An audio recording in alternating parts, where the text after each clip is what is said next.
But anyway, diversity is crying. It cries.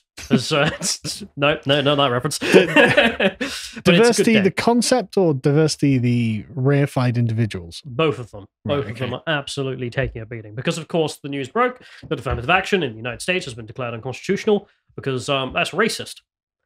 I know. Now that racism is illegal, the left are quite upset for some reason. But that's actually what's happened, though. It's sincerely. That was a Babylon Bee headline, but it was real. Sincerely, institutional racism has been made illegal in the United States because of a black justice. Yeah, but only racism against whites and Asians. Well, that's not and true. Jews, but we'll get to them later. Anyway, we'll mention something first on Lotus.com, being why American society is collapsing. This was one of them. Yep. And thankfully now it's gone. Yeah, this was one of the things that Dan and I talked about. I mean, just division on racial lines between the United States in which you discriminate against, well, certain groups that are pretty productive. For some reason, you thought that was a good idea. But we'll go to the next link. Because, as you can see, may remember. Oh, yes, the diversity hire that Joe Biden literally said was a diversity hire. Yeah, I mean, she was completely useless. I just love how she calls herself a historic figure. Yeah, she calls herself a historic figure. I mean, it's just absolutely comical. Wasn't she a black lesbian? Yes. Truly, a black immigrant lesbian. Truly historic. I think this has gone the wrong way, actually. That's not the correct yeah, you're at the article. There we are. That's right at the end. Right. We'll start off with the news, being AP saying here, breaking the US Supreme Court rules colleges and universities must stop being racist. Shocker, I know. It's bad day to be left-wing, but there we are. Bad day to be a racist in academia. My fault. But the quotes are quite something. So you can see Chief Justice John Roberts said that for too long, universities have concluded, wrongfully, that the touchstone of an individual's identity is not challenges bested, skills built, or lessons learned, but the color of their skin. Our constitutional history does not tolerate that choice. Based. So, I mean, Martin Luther King there, living through one of the Republican justices. Justice Sonia Sotomayor, who was very upset. She was the only other person, except from the diversity hire judge, who voted to keep racism legal. She wanted to keep racism legal because if we made it illegal, it would roll back decades of precedent and momentous progress. Which is I mean, that sounds like a KKK statement. Yeah. We made progress in the South. If we desegregate, it's going to roll back decades of precedent and progress that we've made. She's not a very convincing speaker. And then we have, of course, the diversity hire herself, Justice Jackson. Wow, the one who couldn't define what a woman is. Yeah, the one who She's not a biologist, you know. Light on pedophiles. She was the court's first black female justice, literally just there for diversity hiring. Her entire position. Well, that's why Joe Biden chose her. Yes, but her position now has been declared unconstitutional. Which is pretty funny. Her quote was, "This is truly a tragedy for us all." Mostly her. Again, I'm just picturing some slave owner being like, well, it's truly a tragedy for us all, isn't it? You know, my property has gotten free. My property is free. Dreadful day for America. Radio. I mean, in case you forgot, I mean, this is her over there. Yeah. You know, complete waste of time. Yeah. Not an individual who's actually worth anything. She was literally picked for diversity hiring qualifications of having melanin and a vagina. It's hard to get. It's incredible that she's not embarrassed by that, though. No, she revels in it for some reason. This is her primary argument. So, listen, I have a vagina and I'm brown. It's like, okay. Yeah. Press spokesman. Yeah. So much hard work. For people who don't know the case, what everyone was talking about, for some reason, maybe you missed it. Here's the data, for example, the systemic racism laid out for you, which is that if you went to medical school, for example, you applied, the acceptance rates here are based on your grade point average. And as you can see, if you were black and you had a really high grade point average, you had a 94% chance of getting in. Whereas if you were Asian, it was about 50-50. Yeah. Even though you're a genius. Even though the Asians sued Harvard, didn't they? Yes, they're the ones who are most affected by it all. Yeah. But even if you're a complete moron, if you were black and applied, you had a 50-50 chance of getting in. In fact, you had more of a chance, almost as much of a chance, if you were black and stupid as getting to medical school as if you were Asian and smart. Which is a perfect system. I mean, it's not like history has taught us that maybe, I don't know, meritocracy is quite useful for, say, the military, important things. Meritocracy is racist, though. So let's throw it all out, was what America did for some reason. And finally, it's gone. Thankfully. That is incredible, though. An Asian genius and a black idiot have got the same chance of getting into Harvard. Yeah. I mean, you can see Vince Dow here, for example, good friend, because he been very good on Vice. Mhm. Remember that? Yep. He said here, fun fact, I got rejected from every Ivy League score with a 4.7 grade point average and a 1550 SAT. I assume that's good. I don't know anything about American grading. American stuff, but yeah, it is good. Although, in fairness, it probably had more to do with me being a conservative and being Asian. Probably not, actually.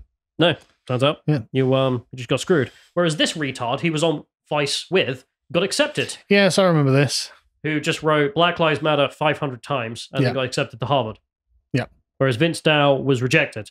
And those two had a debate together about privilege in America. And the man who wrote Black Lives Matter a million times thought he was oppressed. I mean, it is just comical. Oh, The and he got state of let the in United because I States. wrote Black Lives Matter. Of course I'm being oppressed. Yeah. But we'll get to some other data here real Yeah. quick, which is just this is Harvard applications in the top academic decile have have different chances of admission depending on their race. So if you're black and you're the highest position of, I presume, academic achievement, then you have like a 56% chance of success. Yep. Compared to whites who have a 15%, or Asians who have a 12% chance of success. Oof. So literally, just because you're black, you can get in on ridiculous advantages there. I mean, Why are the Asians being unfairly, like, excessively marginalized, though? What do they ever do? well, they're smart. Well, there is that. They go to school. They work hard. They study. They don't get suspended for bringing in knives or drugs. Right, okay. For some reason, just Right. that ethnic group. I mean, as brown as they are, and therefore oppressed, and therefore, the white supremacist system tries to destroy them in the United States, they're just unaffected. Hmm. For some reason, they just, it doesn't touch them whatsoever. And in fact, they even do better than whites on average. Any group of whites. Yeah, it's as weird well. that the white supremacy would choose certain ethnic groups to be like, yeah, I'll give you more power than the whites.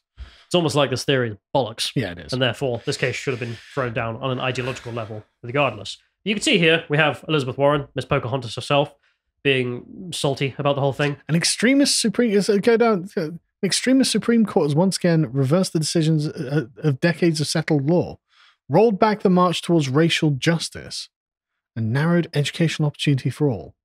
It's ironic. You may remember herself being a white woman had to claim she was American Indian Yeah. on her application to even get in. So, I mean, it's there's not really much to say. Like, the people whining about this on the American left right now who are white all tried to play the card and beat the game because they knew Yep.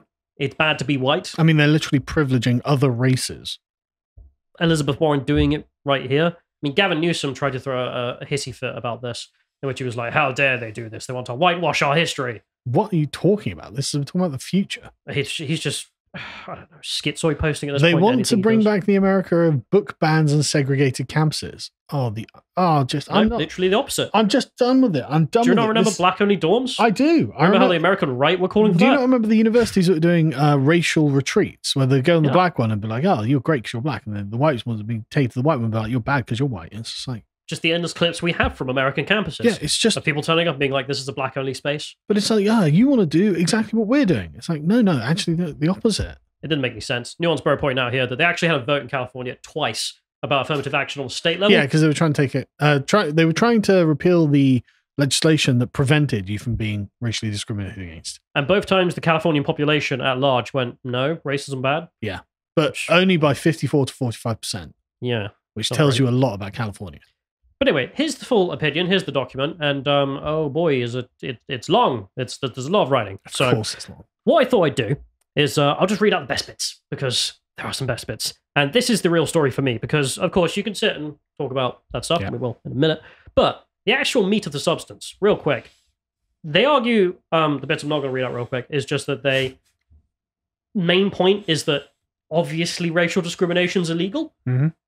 That's it, really. That's the argument. I noticed that Clarence Thomas's entry is literally just Uncle Ruckus quotes. It is indeed. Because what was interesting about this, At least that's what I'm being told by left-wing media. it almost was. I'm not even joking. Because they'll make an argument for about a paragraph about how obviously this is wrong. And then they spent the rest of their time talking about a certain diversity hire sat next to them that they don't like and doesn't deserve to be there. So just as a quick thing before we start, my understanding of it is that the Supreme Court justices are there to give the final interpretation of the Constitution. Yeah. And it seems that as it was Justice Jackson, or whichever the diversity hire was, that's her, seems to not reference or care about the Constitution at all. No, she actually, I don't think in her argument she ever referenced the Constitution when I read it. She really just... It's only her job. I'll read it for you because she didn't. All right, so one of the justices lists the way that admissions work at Yale and Harvard, and they point out that race is considered, according to each university, at every single stage of the admissions when they're sorting out at every point that they consider the race. It's not even good news. Yeah, that. Exactly how you want things done. Explicitly, they say the goal of doing that is to ensure that the number of racial minorities doesn't drop off, is their words. So, yes, you are being racially discriminatory against everyone who is not black. That is actually what you've done. So, that's the bit of law, which, case there. We've got to understand, to arrive at the liberal position of equality. Yeah, and then they have here a note in the middle of the first justice's speech, where it says, Justice Jackson attempts to minimize the role that race plays in UNC's admissions process by noting that from 2016 to 2021, the school accepted a lower percentage of the most academically excellent in-state black candidates. That is 65 out of 67 of the applicants. That's a 97% success rate if you were black and applied. And that's not good enough. That is proof that they're not getting a leg up, according to Justice Jackson. Amazing. Which didn't make any sense. I mean, literally, her argument is, why isn't it 100%? Yeah. Why isn't it just everyone? Well, she argues that 97.01% chance of success is clearly racial discrimination against blacks because the Asians of a similar academic excellence qualified in 98% in that particular school. So that 1% difference proves that there's discrimination against blacks. It doesn't make any sense. He then goes on to write, it is not clear how the rejection of just 2 black applicants over 5 years could, quote, indicate a genuinely holistic admissions process as Justin Jackson contends. So, yeah, I mean, that's my point. Like, even he is whining on her before we get further. But he makes an argument in here. He says 80% of all black applicants in the top academic decile were admitted to UNC, while under 70% of white and Asian applicants in that decile were admitted. So, I mean, that is actually a big drop.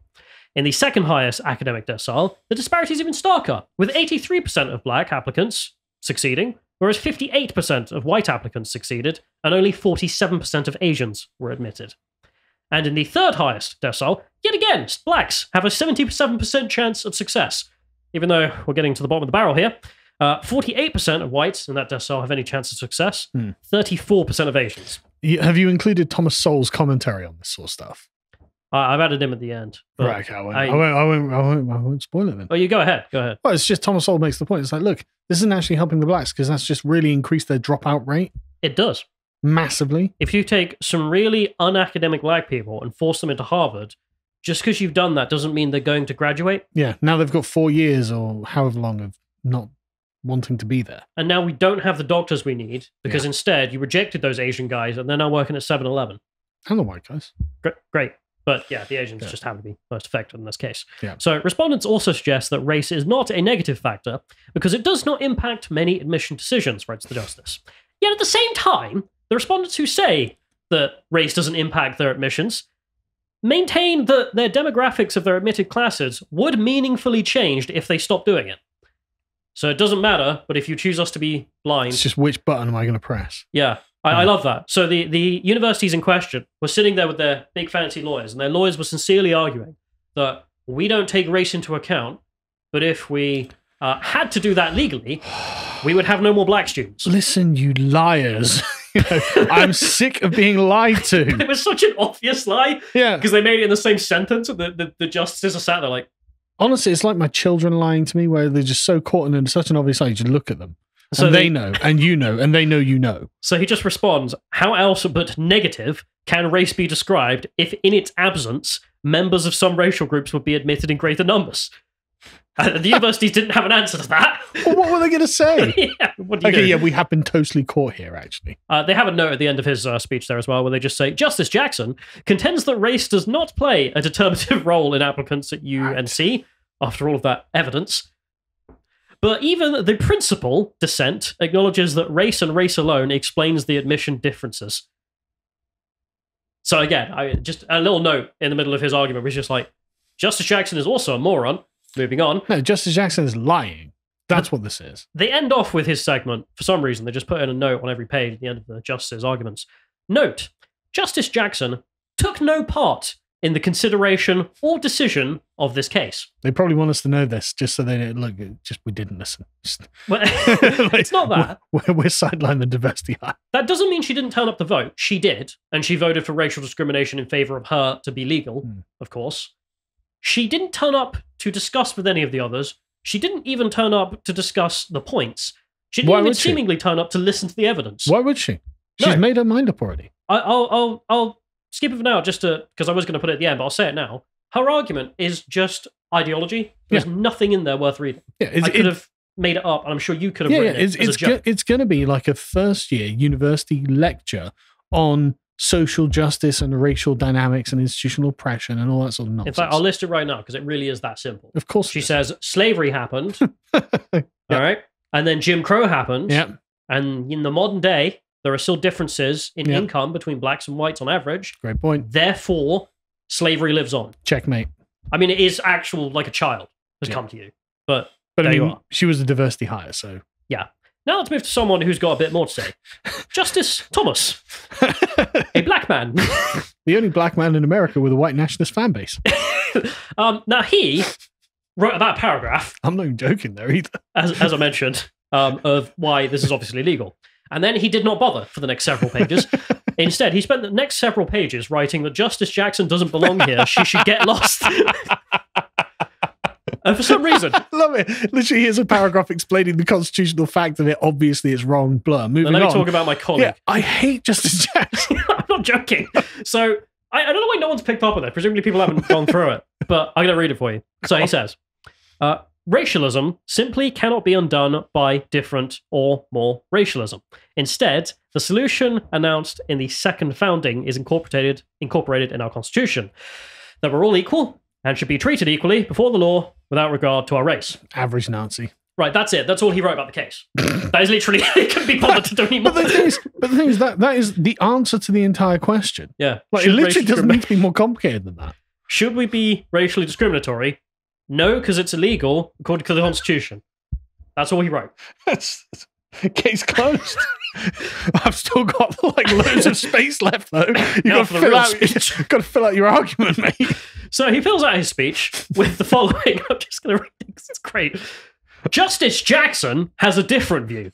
Rather than focusing on individuals as individuals, her dissent focused on the historic subjugation of black Americans, invoking statistical racial gaps to argue in favor of defining and categorizing individuals by their race.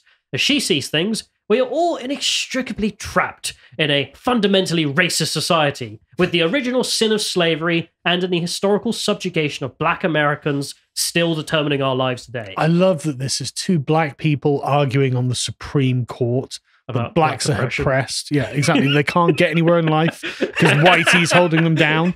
It's just...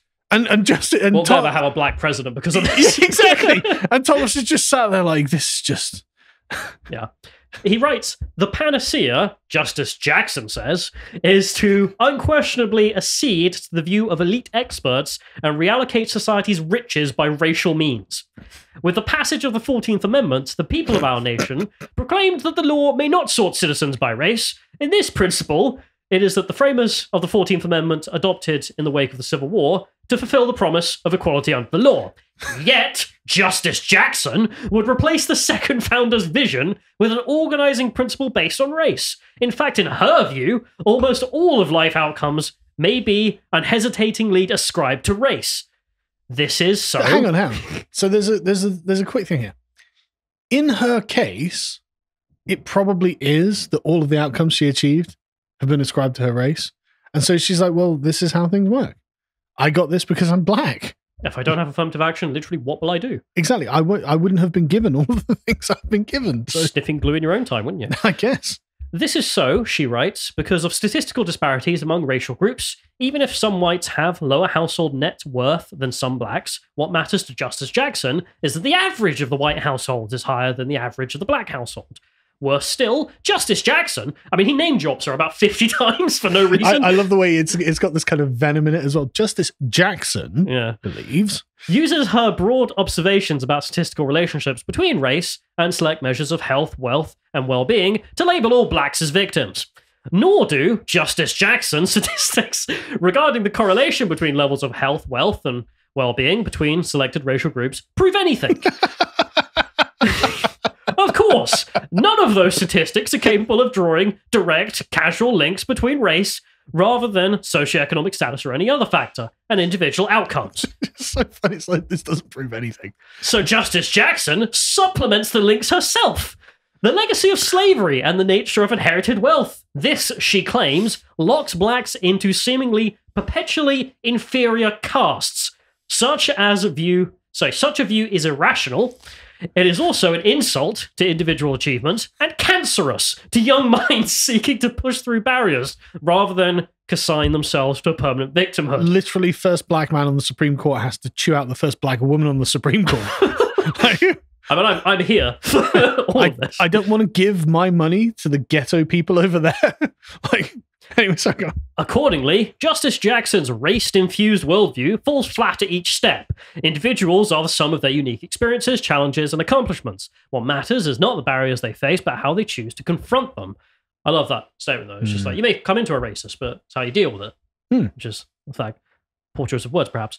And their race is not to be blamed for everything, good or bad, that happens in their lives. A contrary, myopic worldview based on individual skin colour, to the total exclusion of personal choice, is nothing short of racial determinism. Yes, they are absolutely racial determinists. I mean, it is true. I think it was Voltaire's Ghost pointing out that Justice Thomas here, I mean, he really is the actual intellectual heavyweight, because he is laying out, as I promoted earlier, the critical race theory aspect. Because Justice Jackson has no thoughts. She's not had a single thought in her life. No, she's been programmed by other people, yes. Justice Jackson, he writes, again, just starts with her name every time, like it's a slur. For some reason. Then builds on her faulty premise to call for action, arguing that courts should defer to experts and allow... Hang on a second. Sorry, the Supreme Court should defer to experts on what? The law? Yes. Are there any, why? Because she's not one. I guess not, but just the people in the Supreme Court no, we are the experts. We're the highest authority in the land for interpreting the law. But if you are a bunch of diversity hires, you've got to defer to someone. Because clearly, I mean, you're munching crayons, so... but it's just so what experts would you think know more than the Supreme Court justices? That's what they're there for. And why he says that she thinks we should defer to someone else, not her. Yeah. Which I agree. Make no mistake, her dissent is not a vanguard of the innocent and helpless. It is instead a call to empower privileged elites who want to tell us what is required to level the playing field among castes and classifications that they alone can divide. Unsurprisingly, this tried and failed system, love that, as it is, defies both law and reason. Start with the obvious. If a social reorganization in the name of equality may be justified by mere fact of statistical disparities among racial groups, then reorganization must continue until these disparities are fully eliminated, regardless of the reasons for the actual disparities or the cost of elimination. If blacks... This is just all Thomas Sowell, man. Entirely. He's just so quoting good, at this point. If blacks fail a test at higher rates than their white counterparts, regardless of the actual reason, the only solution will be more race-focused measures. If those measures were to result in blacks failing yet another test in higher rates, the only solution would be to double down. In fact, there would seem to be no logical limit to which the government may do to level the racial playing field. Outright wealth transfers, quota systems, and racial preferences would all seem permissible. In such a system, it would not matter how many innocents suffer race-based injury. All that would matter is reaching the race-based goal. But this ends up with Robert Nozick's position, where it's look, that would mean that any capitalist act would have to be outlawed, because literally the ability to buy and sell is the origin point of financial and economic inequality. Some people earn more money through their transactions than others, and therefore you would be forbidden ultimately to even be able to account for your own finances. That's the only way this could happen. I mean, he goes on and on. I mean, just this next one. Worse, the classifications that Justice Jackson brought up, and I don't have time for it because it just goes on. Justice Jackson argues that race-based conscious programs are necessary. But why is she retarded? Anyway, he goes on to give this example that she gives of two applicants, and she makes up this privileged white man who's got, every privilege imaginable. And then that makes up a black applicant who is oppressed in every aspect of his life and goes, see, what if that happens? What if I make up these two things? Yeah, so Thomas makes up two other people. And then says, what about this? Huh? So, I don't have time for it, but it's just funny. It doesn't even bother arguing with her at that point.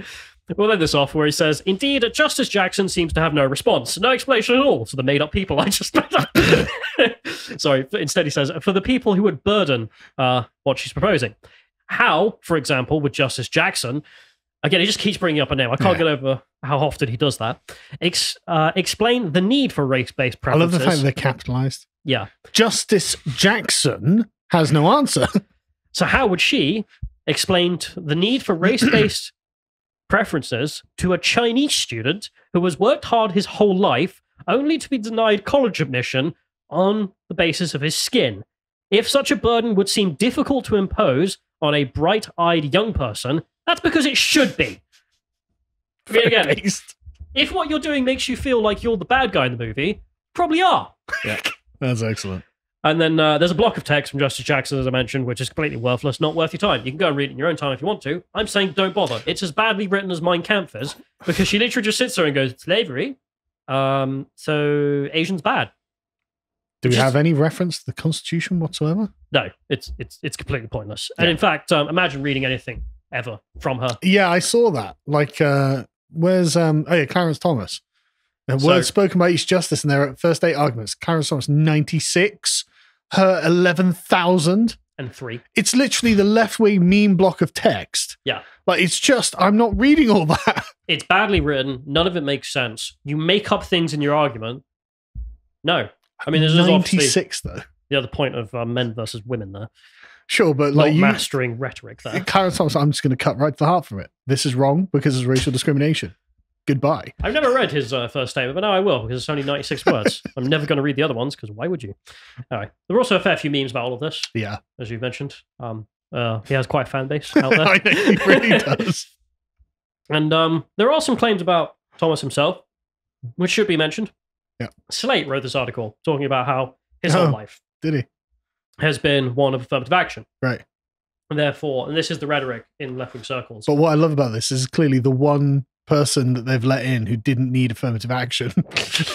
And somehow the stars aligned. But I'll just end this off by mentioning that this is an argument that is there. This is the left-wing argument. I don't think it's a good one because they argue that, well, Thomas, he got affirmative action in his application to university, and then they interviewed one of his ex-girlfriends, for all that's worth, in which she says that every job he's ever gotten was because he's black. Oh, yeah. Ex-girlfriend, so wouldn't stand up in court for sure, but it's there.